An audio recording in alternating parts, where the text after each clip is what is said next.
ಈ ಕಾರ್ಯಕ್ರಮದ ಪ್ರಾಯೋಜಕರು ಜೈನ್ ಇರಿಗೇಷನ್ ಸಿಸ್ಟಮ್ಸ್ ಲಿಮಿಟೆಡ್, ಜಾಗತಿಕ ತುಂತುರು ಮತ್ತು ಹನಿ ನೀರಾವರಿ ಉಪಕರಣಗಳ ಉತ್ಪಾದಕರು, ಬೇಸಾಯ ತಂತ್ರಜ್ಞಾನ ನಿರೂಪಕರು ಹಾಗೂ ರೋಗರಹಿತ ಟಿಶ್ಯೂ ಕಲ್ಚರ್ ಗಿಡಗಳು. ಕ್ಯಾಡ್ಬರೀಸ್, ಕೋಕೋ ಬೆಳೆಸಿ ಅಧಿಕ ಆದಾಯ ಗಳಿಸಿ. ವೀಕ್ಷಕರೇ ನಮಸ್ಕಾರ. ಇವತ್ತಿನ ಕೃಷಿ ಋಷಿ ಅಂಗಳದಲ್ಲಿನ ಕಾರ್ಯಕ್ರಮಕ್ಕೆ ಎಲ್ಲರಿಗೂ ಸ್ವಾಗತ. ಇವತ್ತು ಕೂಡ ನಾವು ICAR ಕೃಷಿ ವಿಜ್ಞಾನ ಕೇಂದ್ರ KVK ಮಂಡ್ಯದಲ್ಲಿದ್ದೀವಿ. ಇವತ್ತು ಇಲ್ಲಿನ ತೋಟಗಾರಿಕಾ ವಿಭಾಗದ ವಿಜ್ಞಾನಿ ಅಂತ ಡಾಕ್ಟರ್ ದಿವ್ಯಾ ಬಿ ಇವರನ್ನು ಮಾತಾಡಿಸಿ ತೋಟಗಾರಿಕಾ ಬೆಳೆಗಳಲ್ಲಿ ಸಾಮಾನ್ಯ ನಿರ್ವಹಣಾ ಪದ್ಧತಿ ಹೇಗಿರುತ್ತೆ, ಅಂದರೆ ಅದನ್ನು ಭೂಮಿ ನಾಟಿ ಮಾಡೋದ್ರಿಂದ ನಾಟಿ ಆದ ನಂತರ ಯಾವೆಲ್ಲ ನಿರ್ವಹಣೆಗಳನ್ನು ಸಾಮಾನ್ಯವಾಗಿ ಮಾಡ್ತಾರೆ, ಮತ್ತು ಅದರ ಮಹತ್ವ ಏನು, ಅದಕ್ಕೆ ಯಾಕೆ ಮಾಡಲೇಬೇಕು, ಯಾವುದನ್ನು ಮಾಡಬಾರ್ದು, ಯಾವುದನ್ನು ಮಾಡಲೇಬೇಕು ಅನ್ನೋ ಎಲ್ಲ ಮಾಹಿತಿಯನ್ನು ಅವರನ್ನು ಕೇಳಿ ತಿಳ್ಕೊಂಬರೋಣ. ಎಲ್ರಿಗೂ ನಮಸ್ಕಾರ. ನಾನು ತೋಟಗಾರಿಕಾ ವಿಜ್ಞಾನಿಯಾಗಿ ಕೃಷಿ ವಿಜ್ಞಾನ ಕೇಂದ್ರದಲ್ಲಿ ಕಳೆದ 3 ವರ್ಷದಿಂದ ಕೆಲಸ ಮಾಡ್ತಾಯಿದ್ದೀನಿ. ನಮ್ಮ ಮಂಡ್ಯ ಜಿಲ್ಲೆಯಲ್ಲಿ ನಾವು ಹಿಂದಿನ ವರ್ಷಗಳನ್ನು ಹೋಲಿಸಿದಾಗ ಇತ್ತೀಚಿನ ದಿನಗಳಲ್ಲಿ ತೋಟಗಾರಿಕಾ ಬೆಳೆಗಳ ಬಗ್ಗೆ ಎಲ್ಲರಿಗೂ ಅರಿವು ಮೂಡ್ತಾ ಇದೆ.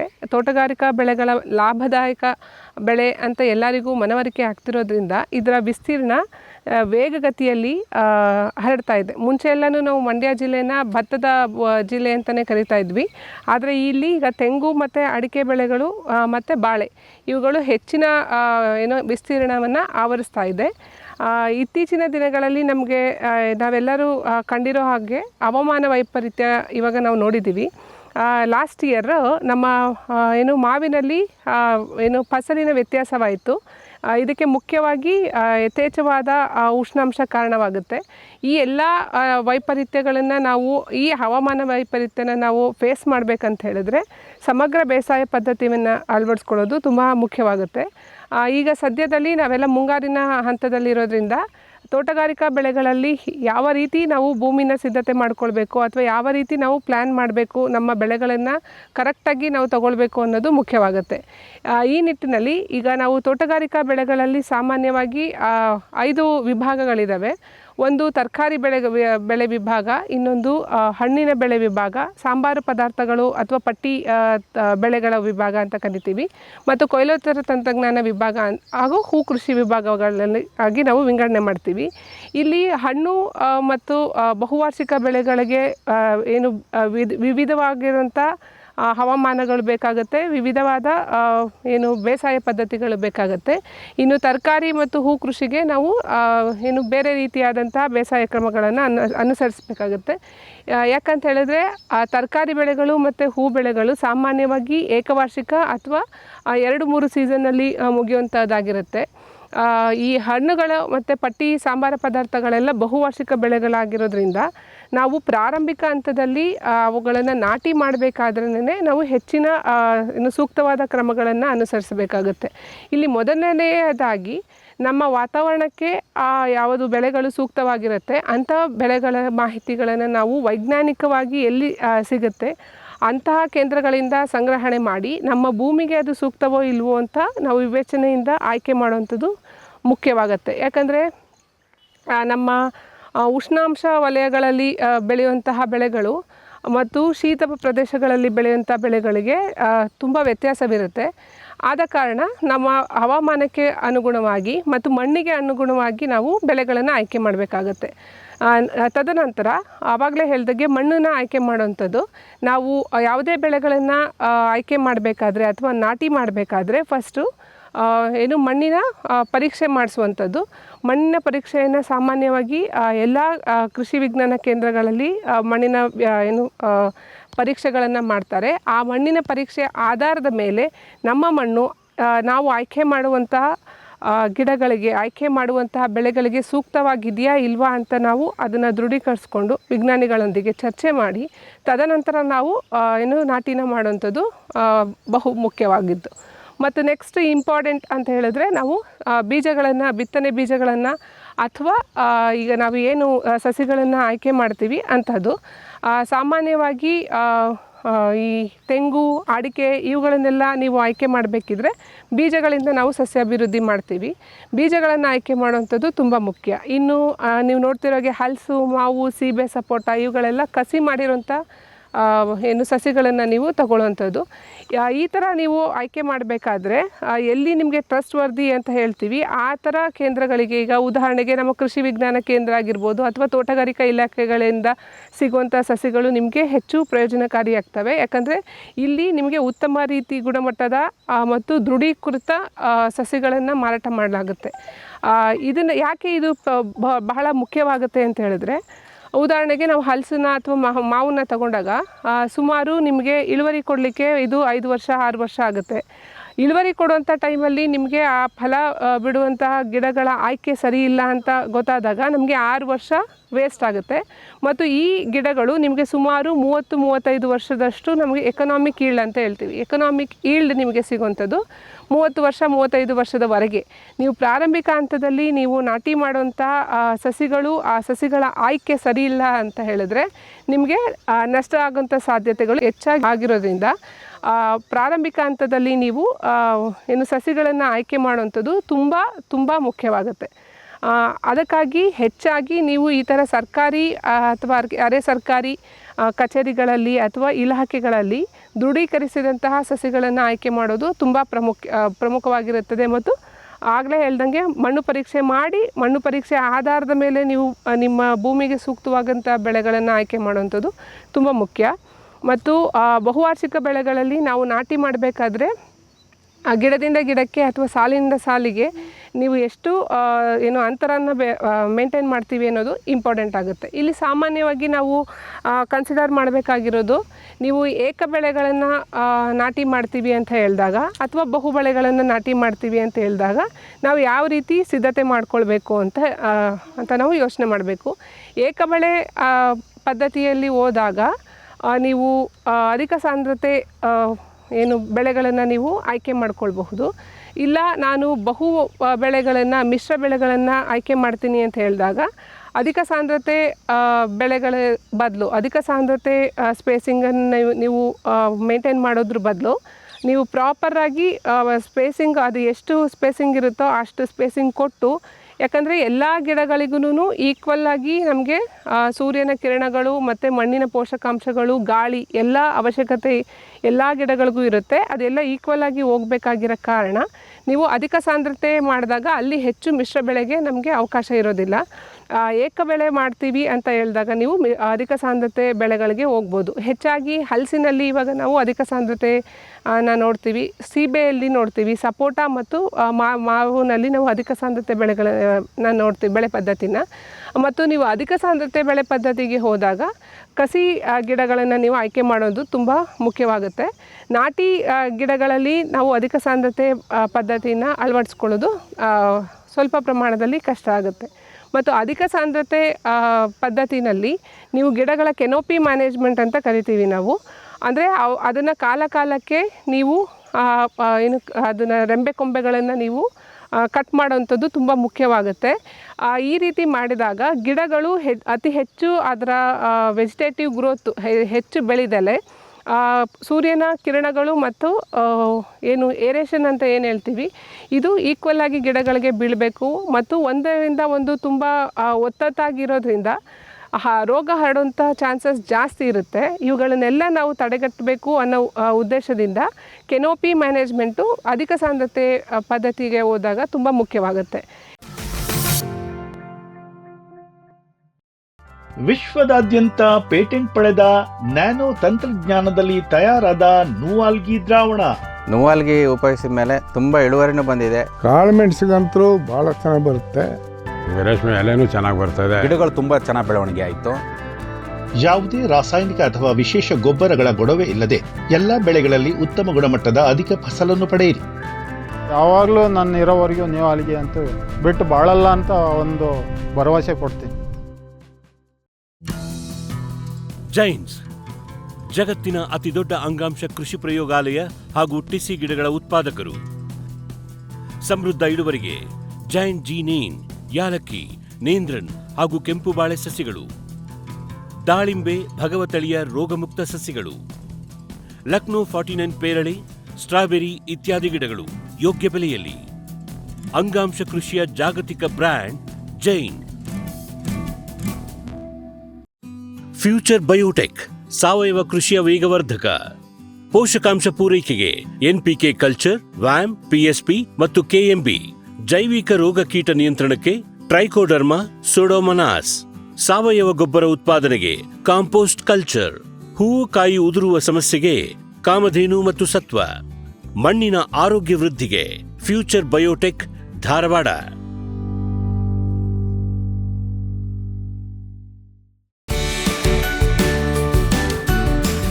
ಎಲ್ಸಾಲ್ ತಂದಿದೆ ಜಾಗತಿಕ ಗುಣಮಟ್ಟದ ನಿಖರ ನೀರಾವರಿ ಮತ್ತು ಫರ್ಟಿಗೇಷನ್ ಆಟೋಮೇಷನ್ ತಂತ್ರಜ್ಞಾನ. ಕೃಷಿ ಕಾರ್ಮಿಕರ ಕೊರತೆ, ದುಬಾರಿ ಕೂಲಿ ಮತ್ತು ಅನಿಯಮಿತ ವಿದ್ಯುತ್ ಪೂರೈಕೆಗೆ ಪರಿಹಾರ. ನಮ್ಮ 12 ವರ್ಷಗಳ ನಂಬಿಕಾರ್ಹ ಉಪಕರಣಗಳಿಂದ ಇದೀಗ ಕೃಷಿ ನೀರಾವರಿ ನಿಮ್ಮ ಬೆರಳ ತುದಿಯಲ್ಲಿ. ಎಲ್ಸಾಲ್.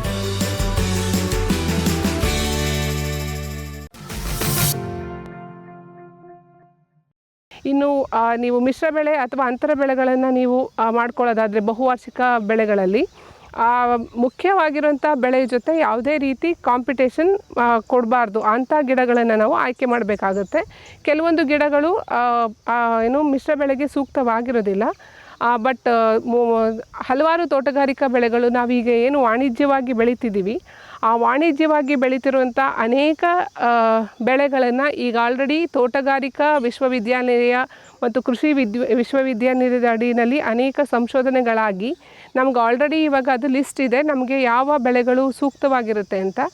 ಆ ಸೂಕ್ತವಾಗಿರೋ ಬೆಳೆಗಳನ್ನು ನಾವು ಆಯ್ಕೆ ಮಾಡಿಕೊಂಡು ಮತ್ತು ನಮ್ಮ ಹವಾಗುಣ ಮತ್ತು ಮಣ್ಣು ಮತ್ತು ಮಾರುಕಟ್ಟೆ ಇವುಗಳಿಗೆಲ್ಲನೂ ನಾವು ಕನ್ಸಿಡರ್ ಮಾಡಿ ಅವುಗಳನ್ನು ಆಯ್ಕೆ ಮಾಡಿ ನಾವು ಅಂತರ ಬೆಳೆ ಅಥವಾ ಮಿಶ್ರ ಬೆಳೆಯನ್ನು ಮಾಡಿದಾಗ ನಮಗೆ ಮಾರುಕಟ್ಟೆಯಲ್ಲಿ ಕಂಟಿನ್ಯೂಯಸ್ ಆಗಿ ನಮಗೆ ಆರ್ಥಿಕ ಲಾಭ ಸಿಗುತ್ತೆ. ಇದರಿಂದ ನಮಗೆ ಮಾರ್ಕೆಟ್ ಗ್ಲಟ್ ಇದ್ದಾಗ, ಅಂದರೆ ಮಾರುಕಟ್ಟೆಯಲ್ಲಿ ಯಾವಾಗ ಬೆಲೆ ಏರುಪೇರಾದಾಗ ನಮಗೆ ಲಾಭ ಖಂಡಿತ ಎಲ್ಲದರಲ್ಲೂ ಸಿಗುತ್ತೆ.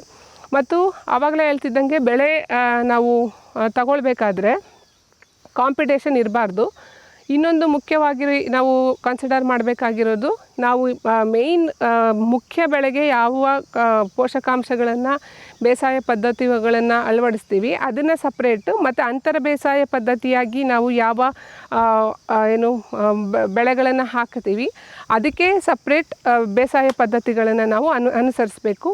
ಸಾಮಾನ್ಯವಾಗಿ ರೈತರ ಜಮೀನುಗಳಲ್ಲಿ ಏನು ಮಾಡ್ತಾರೆ ಅಂತ ಹೇಳಿದ್ರೆ, ಒಂದು ಗಿಡ ಹಾಕಿರ್ತಾರೆ, ಅದ್ರ ಜೊತೆ ಹಲವಾರು ಬೇರೆ ಗಿಡಗಳನ್ನು ಹಾಕಿರ್ತಾರೆ. ಬಟ್ ಯಾರೂ ಅದಕ್ಕೆ ಹೆಚ್ಚು ಕೇರ್ ಮಾಡೋಕ್ಕೆ ಹೋಗಲ್ಲ. ಇದರಿಂದ ನಮ್ಮ ಮುಖ್ಯ ಬೆಳೆಯ ಫಸಲಿಗೆ ತುಂಬ ಡ್ಯಾಮೇಜ್ ಆಗೋದ್ರಿಂದ ನಾವು ಎರಡೂ ಬೆಳೆಗಳನ್ನು ಸಮಾನ ರೀತಿಯಲ್ಲಿ ಪೋಷಕಾಂಶಗಳನ್ನು ನೀಡುವಂಥದ್ದಾಗಿರ್ಬೋದು ಅಥವಾ ಬೇಸಾಯ ಪದ್ಧತಿಗಳನ್ನು ಮಾಡೋವಂಥದ್ದಾಗಿರ್ಬೋದು. ಇದನ್ನು ನಾವು ಅತಿ ಎಚ್ಚರಿಕೆಯಿಂದ ಮಾಡುವಂಥದ್ದು. ಮತ್ತು ರೋಗ ಕೀಟಗಳು ಬಂದಾಗ ಬರೀ ರಾಸಾಯನಿಕಗಳಿಗೆ ಹೋಗದೆ ಸಮಗ್ರ ಬೇಸಾಯ ಪದ್ಧತಿ, ಸಮಗ್ರ ನಿರ್ವಹಣಾ ಪದ್ಧತಿಗಳನ್ನು ಅನುಸರಿಸೋದು ತುಂಬ ಮುಖ್ಯವಾಗುತ್ತೆ. ಇನ್ನು ಗಿಡಗಳು ಚಿಕ್ಕದಾಗಿದ್ದಾಗ, ಉದಾಹರಣೆಗೆ ನಮ್ಮ ಮಂಡ್ಯದಲ್ಲೆಲ್ಲ ತೆಂಗು ಮತ್ತು ಅಡಿಕೆ ಯಥೇಚ್ಛವಾಗಿ ಇರುವಂಥದ್ದು. ಈ ಥರ ಚಿಕ್ಕ ಗಿಡಗಳಿದ್ದಾಗ ಸುಮಾರು 1 ವರ್ಷದಿಂದ 7 ವರ್ಷದ ತನಕ ಅಂತರ ಬೆಳೆಯಾಗಿ ನಾವು ತರಕಾರಿ ಬೆಳೆಗಳನ್ನು ಬೆಳೆಯುವಂಥದ್ದು. ಇದರಿಂದ ಒಂದು ಕಳೆ ನಿರ್ವಹಣೆ ನಮಗೆ ತುಂಬ ಸುಲಭವಾಗುತ್ತೆ. ಎರಡನೇ ಅಂಶ ಏನಂತ ಹೇಳಿದ್ರೆ, ಈಗ ನಮಗೆ ಬಹುವಾರ್ಷಿಕ ಬೆಳೆಗಳಿಗೆ ಸುಮಾರು ನಿಮಗೆ 5 ವರ್ಷದ ತನಕ ಯಾವುದೇ ರೀತಿ ಆದಾಯ ಇರೋದಿಲ್ಲ. ಈ ಅಂತರ ಬೆಳೆಯಾಗಿ ನಾವು ತರಕಾರಿಗಳನ್ನು ಬೆಳೆದಾಗ ಮಾರುಕಟ್ಟೆಯಲ್ಲಿ ನಮಗೆ 1 ರಿಂದ 5 ವರ್ಷದ ತನಕ ಭೂಮಿನ ನಾವು ಕರೆಕ್ಟಾಗಿ ಉಪಯೋಗಿಸ್ಕೊಂಡಾಗ ಆಗುತ್ತೆ. ಮತ್ತು ಕಳೆಗಳ ನಿರ್ವಹಣೆ ಈಸಿ ಆಗುತ್ತೆ. ನಾವೇನು ನೀರು ಮತ್ತು ಪೋಷಕಾಂಶಗಳನ್ನು ಕೊಡ್ತೀವಿ ಅದರ ನಿರ್ವಹಣೆ ಆಗುತ್ತೆ. ಅದರ ಜೊತೆಗೆ ನಿಮಗೆ ಈ 5 ವರ್ಷದ ತನಕ ಹೆಚ್ಚುವರಿ ಲಾಭದಾಯಕವಾಗಿರುತ್ತೆ. ಈ ಬೆಳೆಗಳಿಂದ ನಿಮಗೆ ಲಾಭ ಸಿಗುತ್ತೆ. ಇದು ಅಲ್ಲದೆ ಉದಾಹರಣೆಗೆ ಈ ದ್ವಿದಳ ಧಾನ್ಯಗಳನ್ನು ನೀವು ಅಂತರ ಬೆಳೆಯಾಗಿ ಬೆಳೆದಾಗ ಅವು ನಿಮ್ಮ ಹವಾಮಾನದಲ್ಲಿರುವಂತಹ ಸಾರಜನಕವನ್ನು ಭೂಮಿಗೆ ಸೇರಿಸುವಂಥದ್ದು, ಇದರ ಜೊತೆಗೆ ನಿಮಗೆ ಕಾಂಪೋಸ್ಟ್ ಆಗುವಂಥದ್ದು, ಹಸಿರೆಲೆ ಗೊಬ್ಬರ ಆಗುವಂಥದ್ದು. ಇದರಿಂದ ನಿಮ್ಮ ಮಣ್ಣಿನ ಫಲವತ್ತತೆ ಇನ್ನೂ ಹೆಚ್ಚಾಗುವಂಥ ಪ್ರಮಾಣ ಜಾಸ್ತಿ ಇರೋದ್ರಿಂದ ಮಣ್ಣಿನ ನಿರ್ವಹಣೆಯೂ ಸಹ ಇದು ಸಹಾಯ ಮಾಡುತ್ತೆ. ಈಗ ಉದಾಹರಣೆಗೆ ಹೆಚ್ಚು ಮಳೆ ಆದಾಗ ನಾವು ಅಂತರ 30 ಅಡಿ ಕೊಟ್ಟಿದಾಗ ಆದ್ದರಿಂದ ಕೊಚ್ಚಿ ಹೋಗುವಂತಹ ಪೋಷಕಾಂಶಗಳು ಕೊಚ್ಚೋಗುವಂತಹ ಅಂಶ ಹೆಚ್ಚು ಕಂಡು ಬರುತ್ತೆ. ನಾವು ಅಂತರ ಬೆಳೆಯಾಗಿ ಬೆಳೆಯೋದ್ರಿಂದ ಮಣ್ಣಿನ ಸಾವಯವನ್ನೂ ಸಹ ತಡೆಗಟ್ಬೋದು. ಇನ್ನು 7 ವರ್ಷ ಆದಮೇಲೆ ಅಂದರೆ ಗಿಡಗಳು ಸಾಮಾನ್ಯ ದೊಡ್ಡದಾಗಿ ಬೆಳೆದಾಗ ನೆರಳಿಗೆ ಸೂಕ್ತವಾಗಿರುವಂತಹ ಬೆಳೆಗಳ ಲಿಸ್ಟ್ಗಳನ್ನು ನಾವೀಗ ಆಲ್ರೆಡಿ ಕೊಟ್ಟಿದ್ದೀವಿ. ಆ ಲಿಸ್ಟಲ್ಲಿ ಸೂಕ್ತವಾಗಿರುವಂಥ ಬೆಳೆಗಳನ್ನು ಆಯ್ಕೆ ಮಾಡ್ಕೊಳ್ಬೋದು. ಅಂದರೆ ನೆರಳಲ್ಲಿ ಬೆಳೆಯುವಂಥ ಹೂವಿನ ಗಿಡಗಳಿರ್ಬೋದು ಅಥವಾ ಅರೆ ನೆರಳಲ್ಲಿ ಬೆಳೆಯುವಂಥ ಗಿಡಗಳನ್ನು ನಾವು ಹಾಕ್ಕೊಳ್ಬೋದು. ಇನ್ನು 20 ವರ್ಷ ಆದಮೇಲೆ ಬಹುವಾರ್ಷಿಕ ಬೆಳೆಗಳ ಜೊತೆಗೆ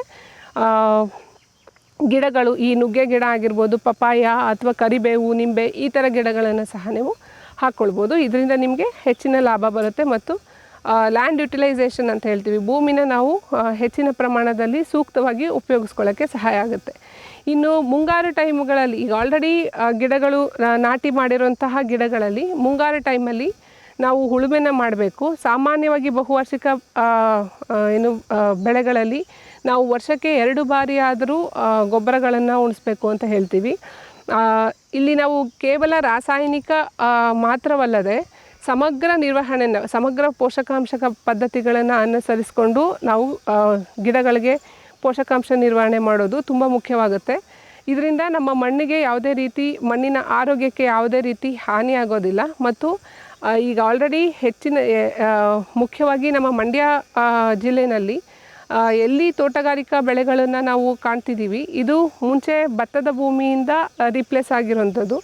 ಇಲ್ಲಿ ನಮ್ಮ ಮಣ್ಣು ಕ್ಷಾರ ಮಣ್ಣಾಗಿ ಆಗ್ತಾಯಿದೆ. ಇಲ್ಲಿನ pH ತುಂಬ ಜಾಸ್ತಿ ಇದೆ. ಆದ ಕಾರಣ ನಾವು ಸಮಗ್ರ ಪೋಷಕಾಂಶ ಪದ್ಧತಿಯನ್ನು ಅನುಸರಿಸ್ಕೊಳ್ಳೋದು ತುಂಬ ಮುಖ್ಯ. ಇದರಿಂದ ನಮ್ಮ ಬೆಳೆಗಳು ಉತ್ತಮವಾಗಿ ಬರುತ್ತೆ. ಇಲ್ಲಿ ನಾವು ಪ್ರತಿ ಜೂನ್ ಮತ್ತು ಸೆಪ್ಟೆಂಬರ್ನಲ್ಲಿ ಗೊಬ್ಬರ ಕೊಡುವಂಥದ್ದು ಮುಖ್ಯವಾಗುತ್ತೆ. ಈ ರೀತಿ ಕೊಡಬೇಕಾದ್ರೆ ಕೊಟ್ಟಿಗೆ ಗೊಬ್ಬರ, ಎರೆಹುಳು ಗೊಬ್ಬರ ಅಂದರೆ ಸಾವಯವ ಮೂಲಕ ಬರೋಂಥ ಗೊಬ್ಬರಗಳು ಆಗಿದ್ರೂ ಅದರ ಜೊತೆಗೆ ರಾಸಾಯನಿಕ, ಸಾಮಾನ್ಯವಾಗಿ ಯೂರಿಯಾ, DAP 10-26 ಇವುಗಳು ಮುಖ್ಯವಾಗಿ ಬಳಸುವಂಥದ್ದು. ಇವು ಮೇಜರ್ ನ್ಯೂಟ್ರಿಯೆಂಟ್ ಅಂತ ಹೇಳ್ತೀವಿ. ಇದರ ಜೊತೆಗೆ ಮೈಕ್ರೋ ನ್ಯೂಟ್ರಿಯೆಂಟ್ಸ್ ಅಂತ ಸೂಕ್ಷ್ಮ ಪೋಷಕಾಂಶಗಳು ಅಂತ ಕರಿತೀವಿ. ಇದು ಗಿಡಗಳಿಗೆ ಹೆಚ್ಚಿನ ಪ್ರಮಾಣದಲ್ಲಿ ಬೇಡಲಿಲ್ಲ ಆದರೂ ಅತಿ ಸಣ್ಣ ಪ್ರಮಾಣದಲ್ಲಿ ಇದರ ಅವಶ್ಯಕತೆ ಇರುತ್ತೆ. ಮತ್ತು ಇದನ್ನು ನಾವು ಕೊರತೆಯಿಂದಾಗಿ ಫಸಲಿನಲ್ಲಿ, ಈಗ ಉದಾಹರಣೆಗೆ ಹೂ ಉದುರುವಂಥದ್ದು, ಹಣ್ಣು ಉದುರುವಂಥದ್ದು, ಇವೆಲ್ಲನೂ ಸಾಮಾನ್ಯವಾಗಿ ಲಘು ಪೋಷಕಾಂಶಗಳ ಕೊರತೆಯಿಂದಾಗಿ ಕಂಡುಬರುವಂತಹ ಲಕ್ಷಣಗಳು. ನಾವು ಲಘು ಪೋಷಕಾಂಶಗಳನ್ನು ಕೊಟ್ಟಾಗ ಫಸಲು ಹೆಚ್ಚಾಗಿ ಬರೋದಲ್ಲದೆ ಅದರ ಕ್ವಾಲಿಟಿ ಅಂತ ಏನು ಹೇಳ್ತೀವಿ, ಆ ಗುಣಮಟ್ಟನೂ ಸಹ ಹೆಚ್ಚಾಗುತ್ತೆ. ಆದ ಕಾರಣ ಮುಖ್ಯ ಪೋಷಕಾಂಶಗಳ ಜೊತೆಗೆ ಲಘು ಪೋಷಕಾಂಶಗಳನ್ನು ಸಹ ನಾವು ಕೊಡಬೇಕಾಗುತ್ತೆ. ಇನ್ನು ಇವಾಗ ಎಲ್ಲರೂ ನಾವು ಮಾತಾಡ್ತಿರೋದು ಸಾವಯವ ಕೃಷಿ ಅಥವಾ ನೈಸರ್ಗಿಕ ಕೃಷಿ ಅಂತ. ಸಾಮಾನ್ಯವಾಗಿ ಏಕವಾರ್ಷಿಕ ಬೆಳೆಗಳಿಗೆ ಹೋಲಿಸಿದಾಗ ಬಹುವಾರ್ಷಿಕ ಬೆಳೆಗಳಲ್ಲಿ ನೈಸರ್ಗಿಕ ಕೃಷಿ ಅಥವಾ ಸಾವಯವ ಕೃಷಿ ಅಳವಡಿಸ್ಕೊಳ್ಳೋದು ತುಂಬಾ ಸುಲಭ. ಯಾಕೆ ಅಂತ ಹೇಳಿದ್ರೆ ಇದು ನಿಧಾನಗತಿಯಲ್ಲಿ, ಸಾಮಾನ್ಯವಾಗಿ ಸಾವಯವ ಕೃಷಿನಲ್ಲಿ ನಾವು ಕೊಡುವಂತಹ ಪೋಷಕಾಂಶಗಳು ನಿಧಾನಗತಿಯಲ್ಲಿ ಗಿಡಕ್ಕೆ ಸಿಗೋದ್ರಿಂದ ಬಹುವಾರ್ಷಿಕ ಬೆಳೆಗಳಲ್ಲಿ ಇದನ್ನು ನಾವು ಈಸಿಯಾಗಿ ಅಳವಡಿಸ್ಕೊಳ್ಬಹುದು. ಮತ್ತು ಹೆಚ್ಚಿನ ಬಹುವಾರ್ಷಿಕ ಬೆಳೆಗಳಲ್ಲಿ ನಾವು ರೋಗಗಳ ಮತ್ತು ಕೀಟಗಳ ಬಾಧೆ ಅತಿಯಾಗಿ ಇರೋದಿಲ್ಲ. ಇದನ್ನು ಈಸಿಯಾಗಿ ಕಂಟ್ರೋಲ್ ಸಹ ಮಾಡ್ಬೋದು. ಆದ ಕಾರಣದಿಂದ ನಾವು ಈ ಸಾವಯವ ಕೃಷಿಯನ್ನು ತೋಟಗಾರಿಕಾ ಬೆಳೆಗಳಲ್ಲಿ, ಎಸ್ಪೆಷಲಿ ಬಹುವಾರ್ಷಿಕ ಬೆಳೆಗಳಲ್ಲಿ ಅಳವಡಿಸ್ಕೊಳ್ಳೋದು ತುಂಬ ಸುಲಭ ಅಂತ ನಾನದು ಭಾವಿಸ್ತೀನಿ. ಭೂಮಿದೀಪ ಸಾರಜನಕ, ರಂಜಕ ಒದಗಿಸುವ ಸೂಕ್ಷ್ಮಾಣುಜೀವಿ ಮಿಶ್ರಿತ ಸಮೃದ್ಧ ಸಾವಯವ ಎರೆಗೊಬ್ಬರ. ಕಾಳು ಮೆಣಸಿಗೆ ಟ್ರೈಕೋಡರ್ಮಾ ಸಂವರ್ಧಿತ ವಿಶೇಷ ಎರೆಗೊಬ್ಬರ. ಕುದುರೆ, ಹೇಸರಗತ್ತೆ, ಲದ್ದಿಯ ಅಧಿಕ ಪೌಷ್ಟಿಕಾಂಶದ ಅಶ್ವಸಾರ ಎರೆಗೊಬ್ಬರ. NPK, ಲಘು ಮತ್ತು ಸೂಕ್ಷ್ಮ ಪೋಷಕಾಂಶಗಳು, ಸಸ್ಯ ಪ್ರಚೋದಕಗಳು ಹಾಗೂ ಹಾರ್ಮೋನುಗಳ ಆಗರ ಭೂಮಿದೀಪ ಎರೆಗೊಬ್ಬರ. ಕೋಕೋ ಈಗ ಕರ್ನಾಟಕದ ವಾಣಿಜ್ಯ ತೋಟದ ಬೆಳೆಗಳಲ್ಲೊಂದು. ಅಧಿಕ ಇಳುವರಿಯ ಹೈಬ್ರಿಡ್ F1 ಗಿಡಗಳು ಕ್ಯಾಡ್ಬರಿ ನರ್ಸರಿಗಳಲ್ಲಿ ಮಾತ್ರ ಲಭ್ಯ.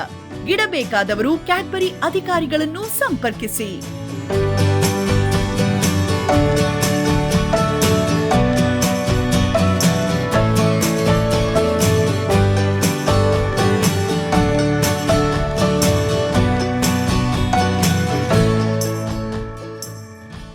ಕ್ಯಾಪ್ಸ್ಬರ್ ಅಗ್ರಿಸೈಂಟ್ ICAR ಕೃಷಿ ವಿಜ್ಞಾನ ಸಂಸ್ಥೆಗಳ ಸೂಕ್ಷ್ಮ ಪೋಷಕಾಂಶ ಮಿಶ್ರಣಗಳು, IISRನ ಪೆಪ್ಪರ್ ಸ್ಪೆಷಲ್, ಜಿಂಜರ್ ರಿಚ್, ಕಾರ್ಬಮ್ ಸ್ಪೆಷಲ್, IIHRನ banana special, mango special, citrus special ಮತ್ತು ವೆಜಿಟೇಬಲ್ ಸ್ಪೆಷಲ್. ಪೊಟ್ಯಾಶ್ ಪೂರೈಕೆಗೆ NRCPಯ ಸೋನಾರ್, ರೋಗ ನಿಯಂತ್ರಣಕ್ಕೆ UHSನ ಟ್ರೈಕೋ ಕವಚ್, ಉತ್ತಮ ಗುಣಮಟ್ಟದ ಸೀಬೆ ಬೆಳೆಗೆ ಗ್ವಾವಾ ಸ್ಪೆಷಲ್. 10 ವರ್ಷಗಳಿಂದ ರೈತರ ಸೇವೆಯಲ್ಲಿ ಕ್ಯಾಪ್ಸ್ಬರ್ಡ್. ಜೈನ್ ಇರಿಗೇಷನ್ ಸಿಸ್ಟಮ್ಸ್ ಲಿಮಿಟೆಡ್ ಭಾರತದ ಹನಿ ನೀರಾವರಿ ತಂತ್ರಜ್ಞಾನದ ಪ್ರಥಮ ಪ್ರವರ್ತಕ, ಜಗತ್ತಿನ ಅತಿ ದೊಡ್ಡ ಸ್ಪ್ರಿಂಕ್ಲರ್ಸ್ ಉತ್ಪಾದಕ ಕಂಪನಿ. ಸಂರಕ್ಷಿತ ಕೃಷಿಯಲ್ಲಿ ಹಸಿರು ಮನೆಗಾಗಿ ಮಿಸ್ಟರ್, ಫಾಗರ್, ಫ್ಯಾನ್ ಮತ್ತು ಪ್ಯಾಡ್ ಹಾಗೂ ನೆರಳು ಮನೆ, ಸ್ವಯಂಚಾಲಿತ ನೀರಾವರಿ ವ್ಯವಸ್ಥೆ ಮತ್ತು ರಸಾವರಿ ತಂತ್ರಜ್ಞಾನ. ಕೃಷಿಯಲ್ಲಿ ನೀರಿನ ಸಮರ್ಪಕ ಬಳಕೆ ಹಾಗೂ ಉಳಿತಾಯಕ್ಕೆ ಮತ್ತೊಂದು ಹೆಸರು ಜೈನ್. ಗ್ರೀನ್ ಪ್ಲಾಸ್ಟ್ ISI ಪ್ರಮಾಣೀಕೃತ ಪರಿಶುದ್ಧ HDPE ಜಿಯೋ ಮೆಂಬ್ರೇನ್ ಪಾಂಡ್ ಲೈನರ್ಗಳು. ಕೃಷಿ ಹೊಂಡ, ಕೆರೆ, ಕಾಲುವೆ, ಮೀನುಕೊಳ, ಸ್ಪಿರುಲಿನಾ ಹೊಂಡಗಳಿಗೆ ಬೇಕಾದ ಆಕಾರ ಮತ್ತು ವಿಸ್ತೀರ್ಣಗಳಲ್ಲಿ ಸರ್ಕಾರದ ಸಬ್ಸಿಡಿ ಯೋಜನೆಯಡಿ ಲಭ್ಯ. 100% ಪುನರ್ಬಳಕೆ, UV ಮತ್ತು ಒಡಕು ನಿರೋಧಕ, ಪಕ್ಕಾ ಜೋಡಣೆ, 5 ವರ್ಷಗಳ ಲಿಖಿತ ವಾರಂಟಿ. ಗ್ರೀನ್ ಪ್ಲಾಸ್ಟ್.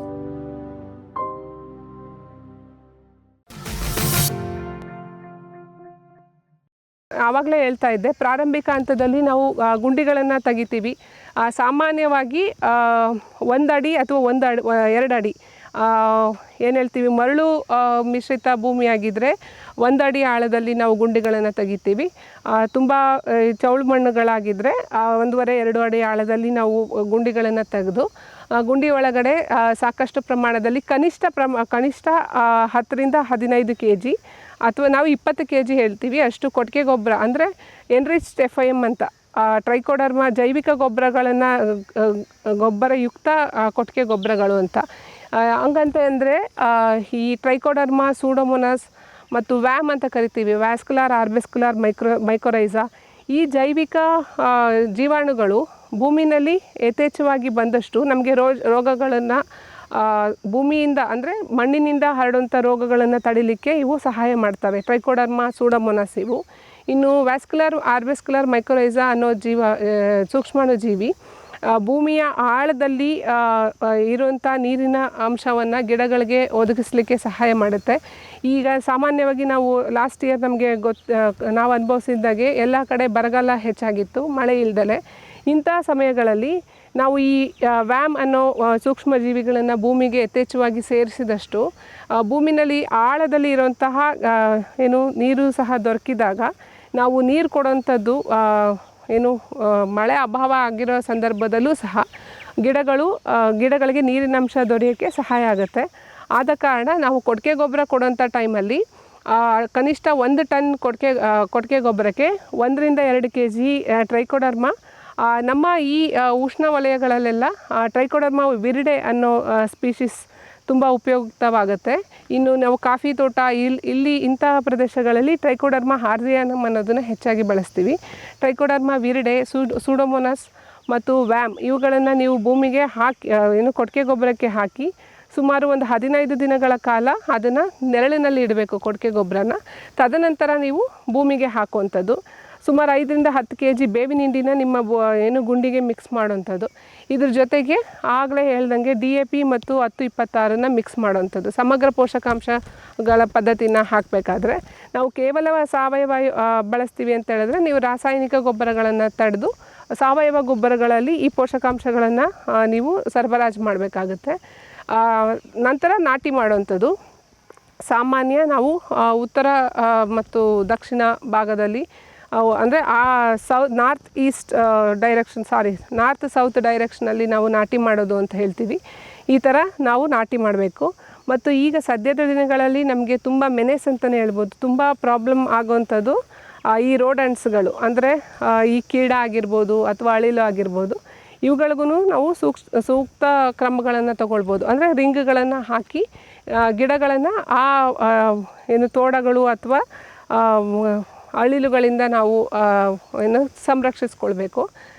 ತದನಂತರ ನಾವು ಮತ್ತು ಸೆಪ್ಟೆಂಬರ್ ಫಸ್ಟ್ ಪ್ರಾರಂಭಿಕ ವರ್ಷಗಳಲ್ಲಿ 1 ವರ್ಷಕ್ಕೆ ಒಂದು ಸತಿ ನಾವು ಗೊಬ್ಬರ ಕೊಡ್ತೀವಿ. 3 ವರ್ಷ ಆದಮೇಲೆ ವರ್ಷಕ್ಕೆ 2 ಸಾರ್ತಿ ಸಮಗ್ರ ಪೋಷಕಾಂಶಗಳನ್ನು ನಾವು ನೀಡಬೇಕಾಗತ್ತೆ.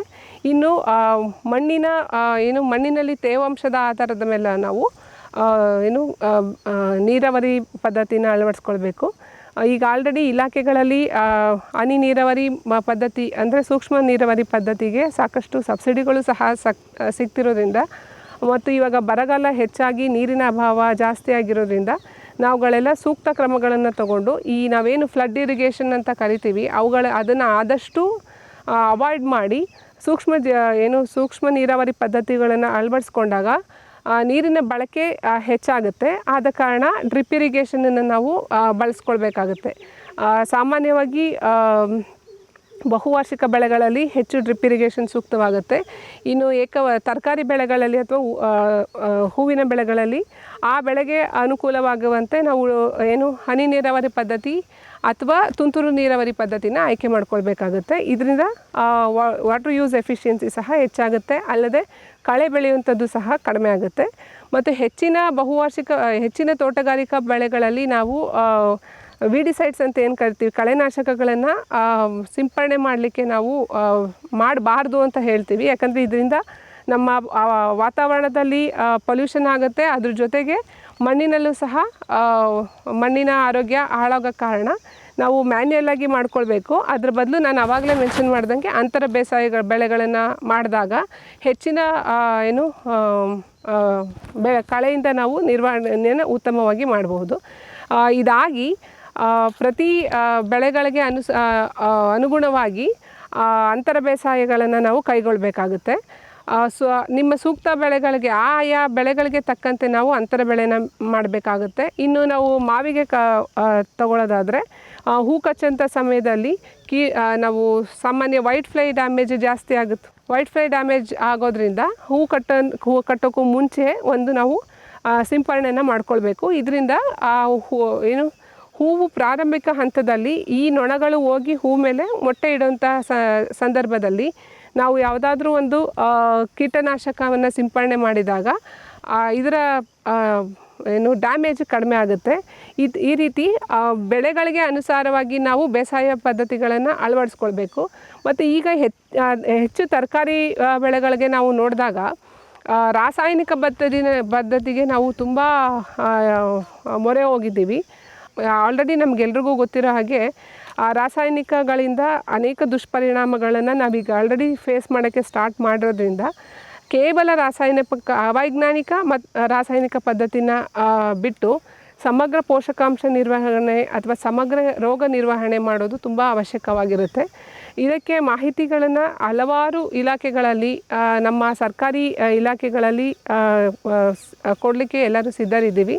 ಇನ್ನು ನಮ್ಮ ಮಂಡ್ಯ ಜಿಲ್ಲೆಗೆ ನಾವು ಯೋಚನೆ ಮಾಡಿದಾಗ ಕೃಷಿ ವಿಜ್ಞಾನ ಕೇಂದ್ರದಲ್ಲಿ ಪ್ರತಿ ವಿಭಾಗಗಳಿಗೆ ಅಂದರೆ ಬೇಸಾಯ ಶಾಸ್ತ್ರಕ್ಕೆ ಆಗಿರ್ಬೋದು ಅಥವಾ ರೋಗ ನಿಯಂತ್ರಣಕ್ಕೆ ಆಗಿರಬಹುದು, ಮಣ್ಣಿಗೆ ಸಂಬಂಧಪಟ್ಟಂತೆ ಹಲವಾರು ವಿಜ್ಞಾನಿಗಳು ಇದರಲ್ಲಿ ಇನ್ವಾಲ್ವ್ ಆಗಿದ್ದೀವಿ.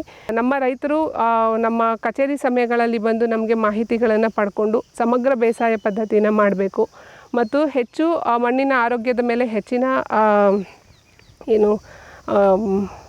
ಶಿಸ್ತನ್ನು ತೋರಿಸ್ಬೇಕು ಮತ್ತು ಆಸಕ್ತಿಯನ್ನು ತೋರಿಸಿ ಸಾವಯವ ಕೃಷಿಗಳಿಗೆ ಅಥವಾ ಸಮಗ್ರ ಬೇಸಾಯ ಪದ್ಧತಿಗಳನ್ನು ಅಳವಡಿಸ್ಕೊಳ್ಬೇಕು ಅಂತ ಕೇಳ್ಕೊಳ್ತೀನಿ.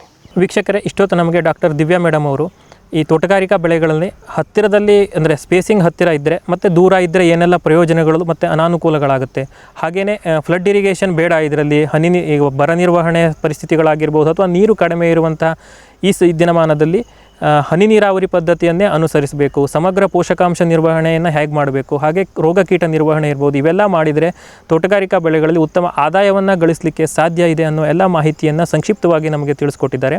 ಅವರಿಗೆ ಧನ್ಯವಾದಗಳನ್ನು ಹೇಳ್ತಾ ಇವತ್ತಿನ ಈ ಸಂಚಿಕೆಯನ್ನು ಇಲ್ಲಿಗೆ ಮುಗಿಸ್ತಾ ಇದ್ದೀವಿ. ನಮಸ್ಕಾರ.